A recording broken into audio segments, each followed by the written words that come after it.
Goa is the first state in India to introduce astronomy as an independent subject for 9th and 10th standard. Full fledge text books और journals है. लोग स्कूलों में practicals करते हैं telescope के साथ. 4 साल इम्प्लीमेंटेशन के बाद अब गोवा गवर्नमेंट निकाल रहा है because it does not fit in to the curriculum. What do you think about that? Your message to the government? No, I think it is a great initiative. Astronomy is a science which inherently has the capability of exciting and generating curiosity in kids. And if it is being included as a part of curriculum, I think the reach will significantly increase. So I would compliment the government on having such initiatives. उन्होंने जिस तरह का ये पहल की है और मैं आशा करता हूँ और I would hope that such measures are taken elsewhere in other states as well.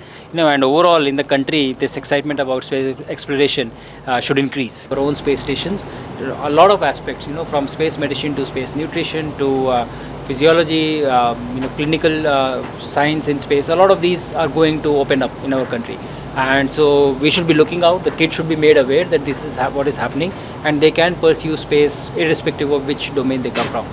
Making the kids aware of what India is doing, what are the possibilities for them in future, and what all can they do to be a part of it. It helps a lot in nation building.